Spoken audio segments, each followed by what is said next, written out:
Hello and welcome, ladies and gentlemen, to a new edition of the Daily Debate. In tonight's show, we will be focusing on the economic file. Now, Egypt is really taking strides to enhance the Egyptian economy and also build a lot of capabilities. We're going to be looking at some of the amendments to the investment law and the incentives being offered to foreign investors coming to invest in Egypt. But before we start doing that, let's check out a couple of the stories making the news today. And we'll start off with President Abdel Fattah al-Sisi, who received the head of the Iraqi National Wisdom Movement, Ammar al-Hakim, and the accompanying delegation in Cairo today. The intelligence chief, Major General Abbas Kamel, attended the meeting. Presidential spokesman Councillor Ahmed Fahmy said that during the meeting, Sisi expressed support for all efforts to cement security, stability and development in Iraq. For his part, al-Hakim praised the historical ties with Egypt, saying it plays a pivotal role in preserving the security and stability of the Arab region. The spokesman said the meeting discussed regional developments and the war on Gaza. He said Egyptian efforts to reach a ceasefire and allow humanitarian aid into the enclave also topped the agenda of the talks. He said both sides highlighted the need for the international community to shoulder the responsibility to protect civilians and reach a ceasefire, stressing on the importance of reaching a comprehensive and fair settlement to the Palestinian cause. They warned against the danger of the continuation of the escalation and its repercussions on the stability of the whole region.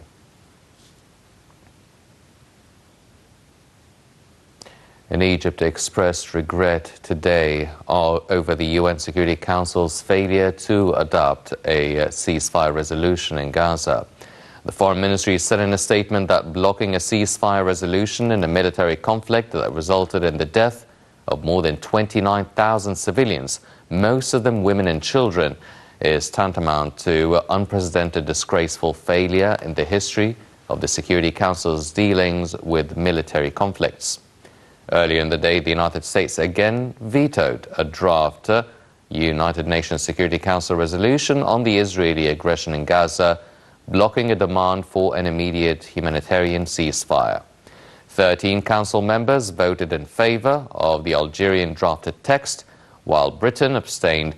It was the third such U.S. veto since the start of the current fighting on October 7th. The United States has since proposed a rival draft resolution calling for a temporary ceasefire in the Israeli aggression and opposing a major ground offensive by its ally, Israel, in Rafah.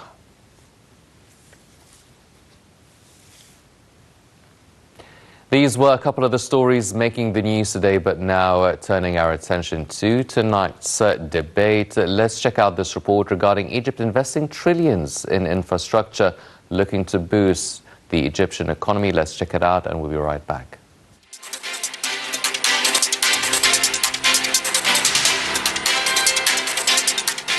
The state has built an advanced and sufficient infrastructure over the past years by providing the required investment funding estimated at trillions of dollars to pave the way for a better economic future. The multilateral financing institution may need to provide more low-cost financing to help countries with emerging and weak economies amid difficult economic conditions the world is facing. Regarding the role of the private sector, the state has a huge gap in infrastructure and had two paths. The first is for the state to have ambitious and strong investment plans to finance infrastructure that could launch the economy to better prospects, while the second is to encourage the private sector in order to move with it in those projects. The private sector is working with the state through its companies that carry out the work on those projects, and therefore a very portion of the money spent is shared by private sector companies. The state is keen for the private sector to lead development in Egypt, and this has been translated through measures such as the state ownership policy document, which aims to cancel all exceptions that are provided to the public sector from taxes and otherwise to provide justice and equal opportunities for all. Meanwhile, more than 22 decisions have been issued to stimulate and encourage investment by the private sector, and nearly 150 projects have been launched with incentives amounting to a tax exemption of 5 to 10 years being given to companies willing to work with the state in these projects. Meanwhile, total investments in Egypt's new cities have reached 705 billion Egyptian pounds. The new administrative capital, Egypt's mega project, has received 163 billion Egyptian pounds so far. New plans have been unveiled to offer up to 10% of its shares on the Egyptian exchange in the first half of 2024. In fact, the new administrative capital will be the future hub of administrative and economic growth. Egypt has recently unveiled plans for a new administrative capital that is meant to be beacon of progress and foundation of a brighter future for the people of Egypt and those who invest in it. By investing in Egypt's new administrative capital, businesses and investors will be able to take advantage of a wealth of opportunities and a platform to build a brighter future. This new city is an opportunity to be part of a global hub of innovation and progress and to contribute to sustainable and prosperous future for the people of Egypt. The city's money district has attracted many investors until now as the country braces to finalize the quality infrastructure. The future of Egypt is brighter than ever with the construction of its new administrative capital.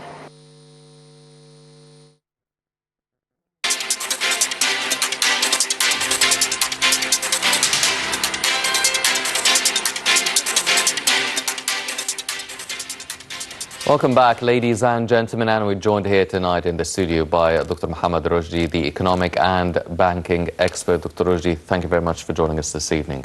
Thank you. Good evening for you and our audience. Good evening, sir.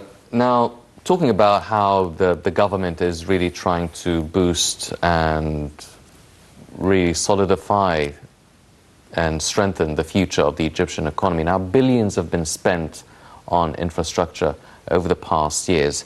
Now, how does this translate into our GDP right now? Because we've been working on really building the infrastructure, having everything ready for foreign investors, having everything ready for our domestic industry to flourish.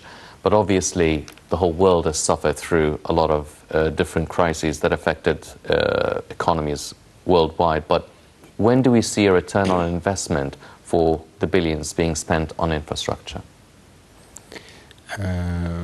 As usual, your question is hitting a nerve, actually.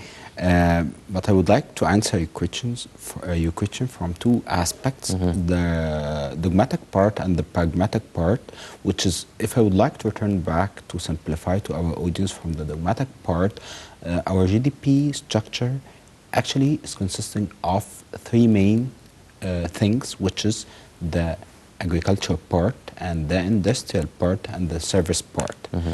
The highest added value, which most of the developed countries took a long time to focus on it to reach their position nowadays to be one of the developed countries, which is the service part. The service part has the highest added value, like part of it, the technology part, as you know, and our audience nowadays, the consumer behavior is, and a lot of millennial generation, which represents like 60% from the entire global population, they are technology savvy. And this is industry has the highest added value. For that reason, we are not inventing the wheel. What we are doing nowadays, we are focusing on this part, which has the highest added value, and I will translate it to you and our audience based on your question. The return on investment, the ROI, actually. This is concerning the GDP structure from the dogmatic part. If you go for the pragmatic part, from the practical, how to implement, and when I'm saying to implement this ambitious plan to focus on our GDP and the highest added value part, which is the service part, I would like to turn back to one of the famous quote for one of the famous strategic planning scientists, Henry Mintzberg. He said that it is easy to plan, but it is difficult to implement. We can do a lot of amazing plans, but the challenge, how to implement it. This is one of the most important things. And nowadays, we have this challenge, despite the fact we have a lot of global issues. When we finish the pandemic wave, the Ukrainian invasion war came, but despite those facts and the global inflation wave, which reflect on the most important and essential commodities, this is one of the most challenging things. But we have a structured plan to implement this. How we can implement this nowadays? Through mega projects that focus on a lot of industries. The first one, which is the technology part and the renewable energy. And as you know, and our audience, nowadays the entire globe is going to the sustainable energy. As you know, and our audience, we have a limited resources concerning concerning non-renewable energy, like oil, like electricity. Everything is limited. So what is the alternative? The alternative nowadays is to go for mega projects that align with our vision and the global vision concerning sustainable energy. And this will serve directly our ambitious plan to focus on the service part, which is reflected on the GDP structure, which is the technology part, which is the highest added value. And the ROI, which is the FDI, this is one of the most important things, financing mega projects, in addition to creating job opportunities for the youth segment. As you know, globally, they are considering the African continent, which they are calling it the youth continent, especially Egypt. You can, if we took an example for the Egyptian population, you can find easily that around, as far as I recall, more than 60% of our population are youth. They need a lot of things concerning the first thing, to have job, to have a proper education, to have a proper health system. And nowadays the government is focusing or trying to get to have a proper education, opening new universities, especially the technical part, that we are in a great need for the technical part, for the technical education. And a lot of developed countries nowadays, due to that, the pyramid of age of their population are inverted. The majority are over age, like above 60, and like 20 to 40% from their population are youth. For that reason, they are requesting to have manpower. But which manpower? The qualified, the skills. And this will be our tool to cope and adapt with the fastest technology and the fastest changes. And I can recall one of the most important quotes for Heraclitus. He said that the only constant in the life is a change, and nowadays you can feel it. The only constant actually is change nowadays. Well, Dr. Roshdy, let's try to narrow it down, because you've laid the ground for many different issues. We'll get to the services part, but you've mentioned renewable energy. Now, the current Egypt's 2024 is being held, which is the largest energy exhibition being held, and the president inaugurated it yesterday, and he spoke about the infrastructure work that the government has already done and undertaken, but the issue is with the financing. So the country, along with many African states, because Africa bears or pays the biggest price for climate change, so the rich countries and international institutions need to start seriously fund the renewable energy projects. So that means that more investments are needed within the renewable energy sector. And it should be coming from outside of Egypt, from abroad. So how strong are we in terms of, or how high are we in the attractiveness scale for foreign investors? If we'd like to talk about FDI, I would like to start mainly to focus on this part with a lot of initiatives. One of them the state ownership policy that the government and the presidential leadership announced last year about it, which will bring for us a lot of foreign currency. But if we would like to have this, what shall we do to get an FDI, foreign direct investment? What shall we do? In my humble opinion, if I'm an investor, why come any country to invest? I have to ensure a good ROI, the legislation, in addition to the taxation. Those are the main pillars, and I should have the manpower, the skilled manpower. And this is what we are working on it in parallel by affording proper education, technical education, and the normal education, decreasing the gap between the academic education and the acquired skills in the market to join the market, and this is quite a challenge. In addition to this, is one of the most important things, and to have healthy manpower. For that reason, one of the most strategic plans, in my humble opinion, to have the NHS, National Health System. This is one of the government plans. Those are the main pillars. In addition to have attractive and mega projects that will serve the investor, like to have energy, to give one of them, which is the new, for example, the planets that the government, the solar plants, the projects for sustainable energies, in addition to a lot of things, especially, in my humble opinion, one of the most strategic initiatives that we will bear the fruit of it in the coming years, which is in the new capital. This will be the innovation hub of the Middle East. Why? Because we have the infrastructure, we did it and designed it like advanced and developed capital, Europe and America, and a lot of big, large capitals. You can see this easily. This is one of the most attractive things. So how will, because the new administrative capital took hundreds of billions of pounds to build it and to really lay the foundations for it and to upgrade it and turn it into a smart city.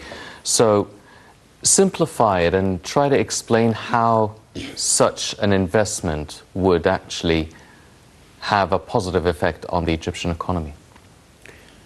First of all, it will take, for increasing or enhancing GDP growth, actually it will take, like, as far as I call, 5 million citizens to live there, in addition to creating a lot of job opportunities for our nations.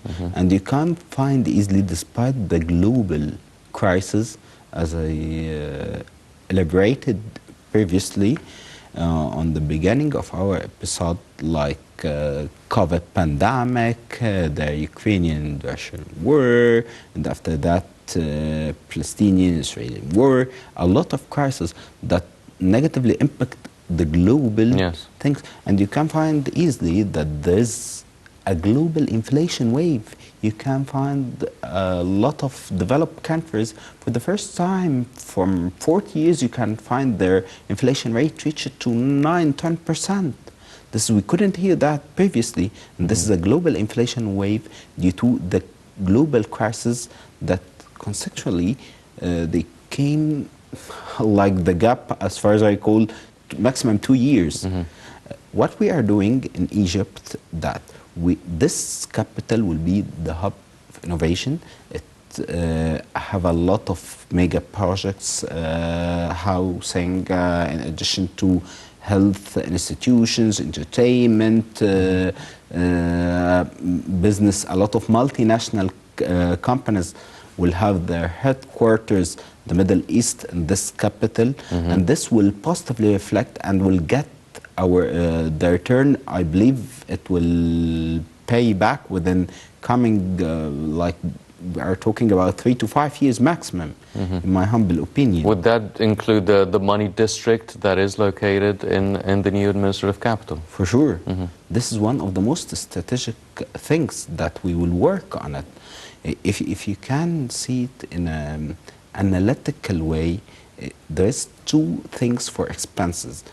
When you are paying things to have ROI, this is what they are calling it its expenses to have a return.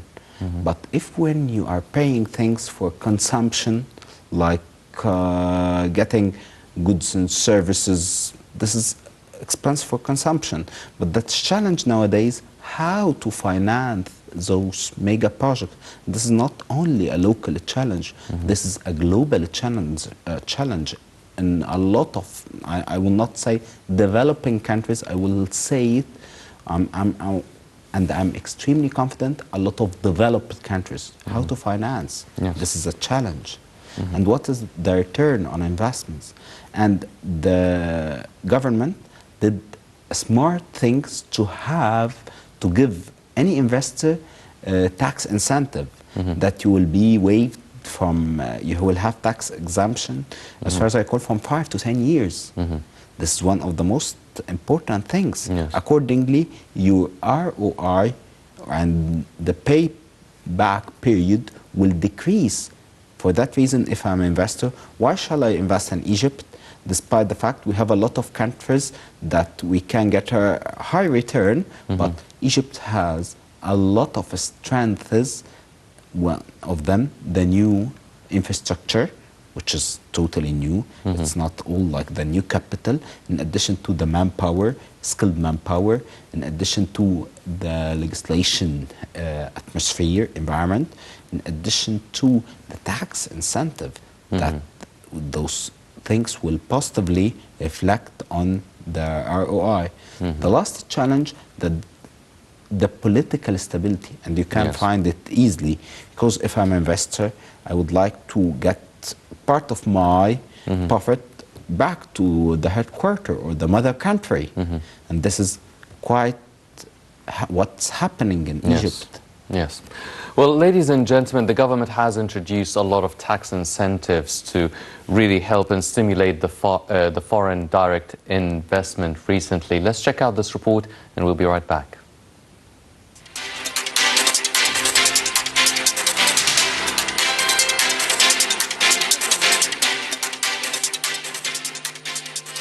The Parliament has published Law Number 160 for the year 2023 in the Official Gazette, introducing certain amendments to Investment Law Number 72 for the year 2017, which aims to create an attractive business environment to boost investor confidence in the Egyptian economy and stimulate private sector activities by enhancing the special incentives program introduced in 2017 investment law.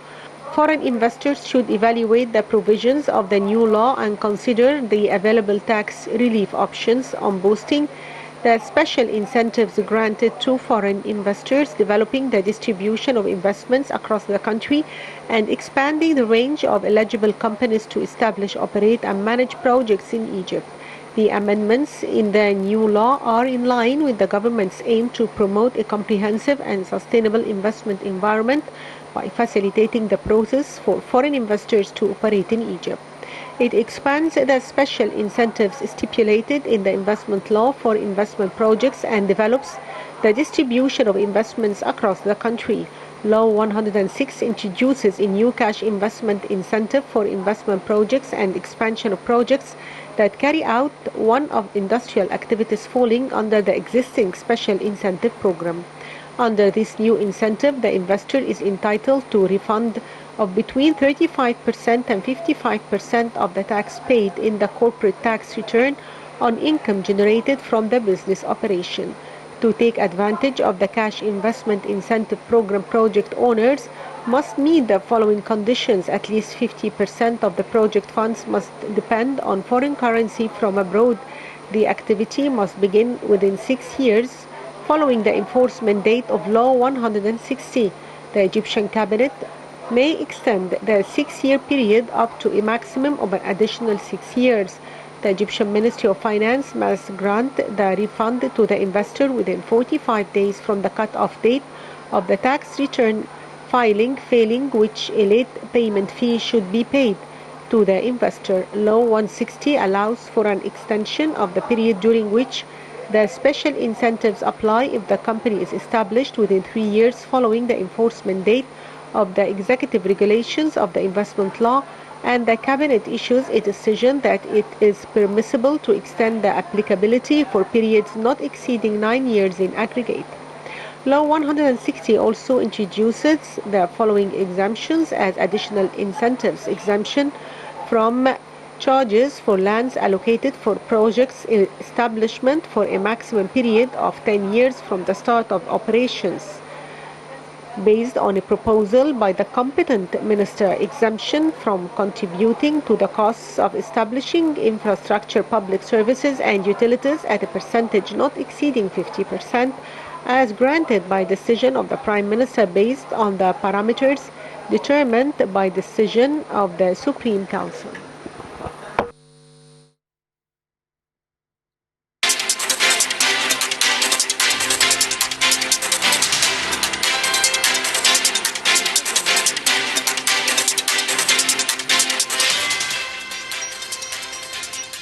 Welcome back, ladies and gentlemen, continuing our discussion with Dr. Roshdy. Sir, now, the Parliament has published a new law number 160 for the year 2023, which is also, or includes amendments to the investment law number 72 for 2017. Now, the investment law has been an issue for almost a decade now, if not even longer. Now, with these changes and these amendments and law number 160, do you feel that these changes are enough to make the foreign investors just flee to the Egyptian market and to the Egyptian economy?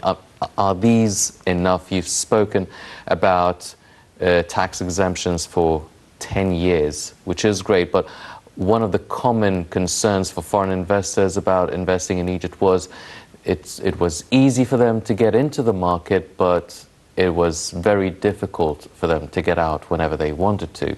So are these changes and is such a law enough to significantly help increase the foreign investors here?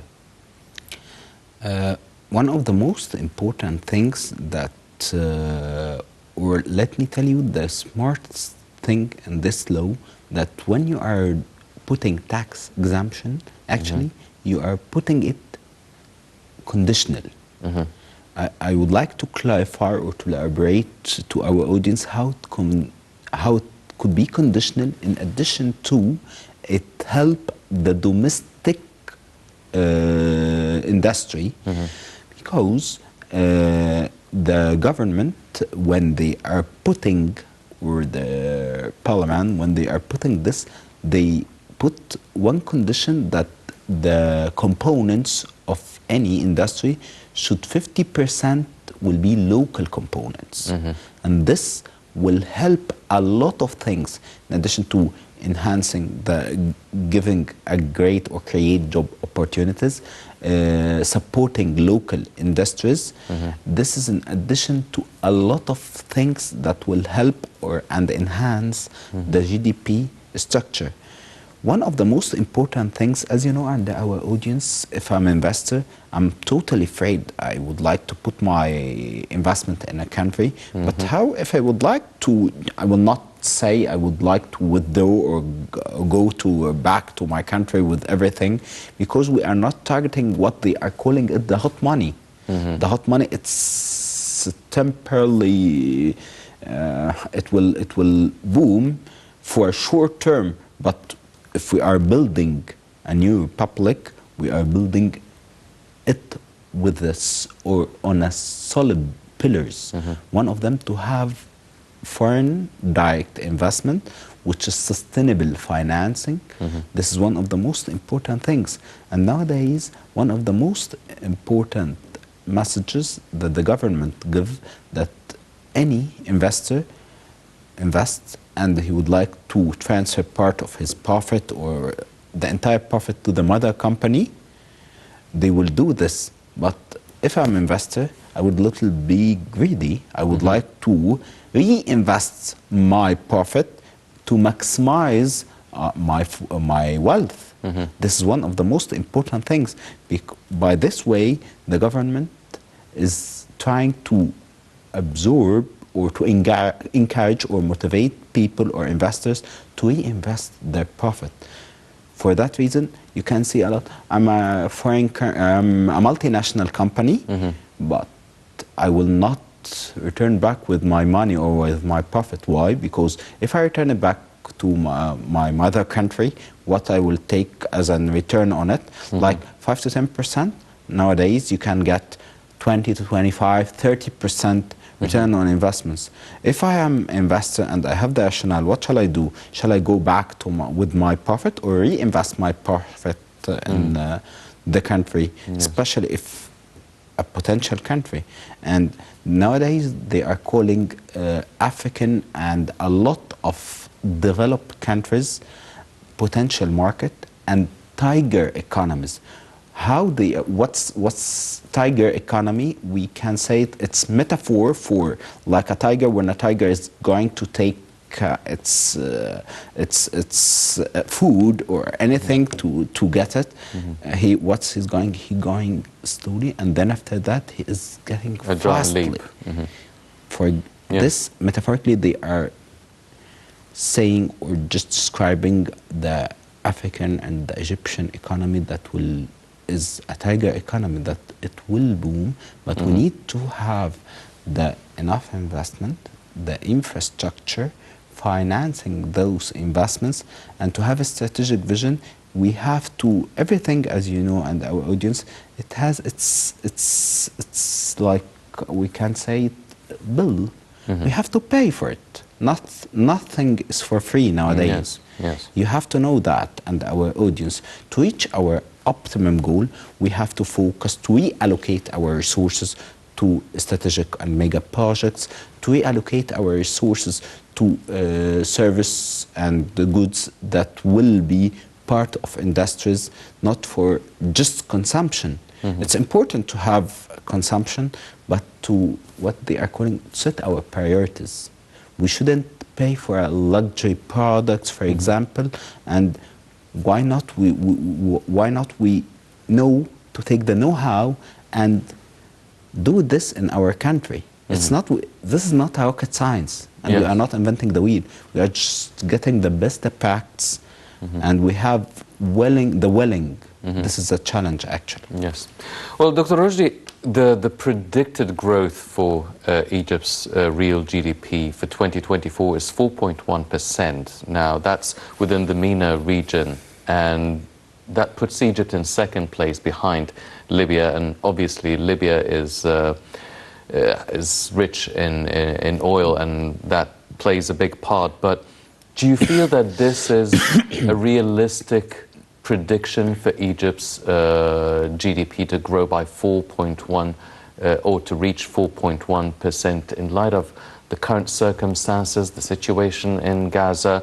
Nobody knows how long that will last.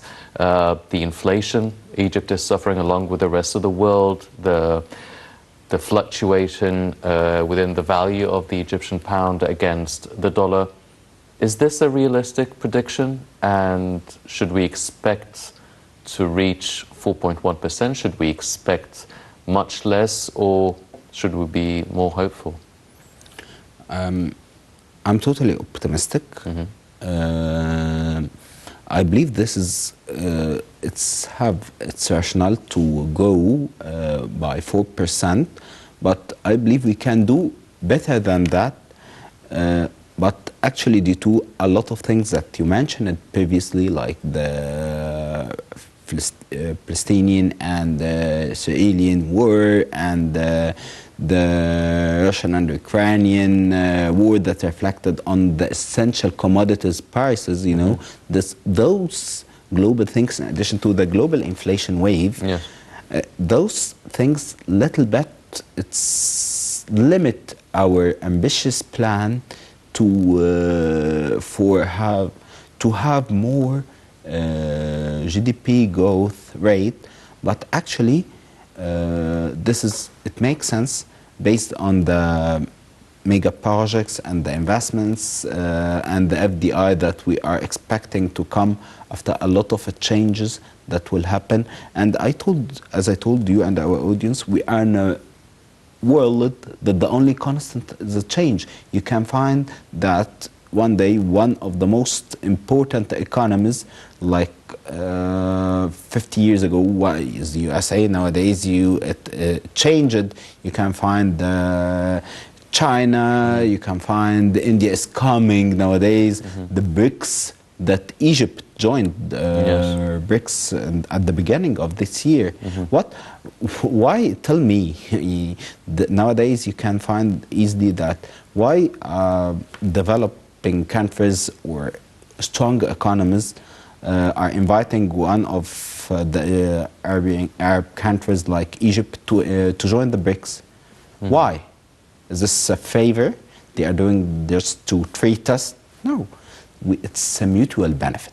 It's what they are calling in terms of politics, it's a win-win situation. If they couldn't see or to have the vision, or they are not visionary to see that Egypt will be one of the booming economies, they will not invite them. Because you know easily that if we are a group of strategic alliances in terms of economy, if one of our strategic partners is not doing well, what will happen? He will take us down. But if he is potential, the entire group will go faster. And this is the vision of the BRICS. For that reason, it invited a lot of potential countries like Egypt to join the BRICS. For that reason, to return back to our points, I'm totally optimistic about the GDP growth, despite the facts, what's happening nowadays, not in Egypt only, on the global side, in terms of inflation and excessive liquidity. And you can see easily that a lot of central banks and the MPCs, which is monetary policy committees that managed by central banks globally, is trying to increase the interest rate. Why? To absorb the liquidity, the excessive liquidity. For that reason, it will little bit decrease and they will absorb it. And the challenge that to be honest with you, nowadays we have to have what they are calling it the quick wins. This is the challenge, and all people are optimistic to see this quick change, not in Egypt only, at the global side, to little bit decrease the global inflation wave in terms of essential commodities. And this is what the globe is trying, the entire world is trying to work on it. Yes. Well, one thing about Egypt trying to secure a $3 billion loan from the IMF, which sounds like good news. And it really begs the question that every Egyptian is asking, same as checking the weather, is with the value of the Egyptian pound against the dollar. Now, we've seen over the past few months the value of the Egyptian pound or the US dollar within the banks and the banking sector it almost doubled, and in the black market it almost quadrupled. And we are only reacting to any sort of investments of US dollars into the Egyptian market or the central bank. Now, what should we be expecting? Should we be happy about the $3 billion loan from the IMF, or will this bite us on later when we have to pay off the loan with interest in a few years' time, keeping in mind the situation of our foreign currency reserve right now and how it's affecting the Egyptian pound? As usual, your question is hitting a nerve, and this is one of the hottest topics nowadays at the Egyptian street, and you can see everyone is talking about this. But you asked me, shall we be happy for the IMF loan or not? It depends, to be honest with you. If we are paying this for just we consuming it for commodities, we will not be happy. But if we are doing like nowadays the government is focusing on to invest on mega projects that will have ROI, we have to be happy because we can pay back and will have the return on investments on this. For that reason, we can pay everything, the interests, the debt, actually, in addition to the service of the debt, which they are calling it the interest. But if we consume it on commodities, we will not be happy. And this is a challenge. And I believe our government is now focusing to finance a lot of mega projects, not financing just commodities. Like, to simplify to our audience, like if you have money at your home, every one of us have a monthly budget. If you are paying on commodities, luxury commodities, and you are not investing part of your income on essential things that will bring ROI or any investments, you will not be happy on a middle term. Dr. Roshdy, because we're running out of time, I want to ask you now if we will spend those $3 billion on a certain sector, would we spend it on services sector, as you've mentioned before, or should we place it on a safer bet, for instance, like agriculture, or trying to vitalize our industry sector? I believe we have to diversify it, but the highest portion, which is at the service part, because the agriculture is quite important. If we don't own our food, we will not own our decision, by the way. For that reason, we have, this is what they are calling it, it's security part. We have to invest part on agriculture, the industrial part, and in my humble opinion, the largest part at the service sector. Well, ladies and gentlemen, definitely it's a very complicated world, and a world that needs patience, the economic file of Egypt, and hopefully we will be reporting and following up positive developments for the year 2024. But unfortunately, that's all the time we have for this edition of the Daily Debate. And before we go, I'd like to thank my distinguished guest, Dr. Mohammed Roshdy, the economic and banking expert. Dr. Roshdy, always a pleasure having you with us on the show. Thank you. Thank you very much, sir. Ladies and gentlemen, please stay tuned for more coming up on Nile International. I'm Hani Saeed.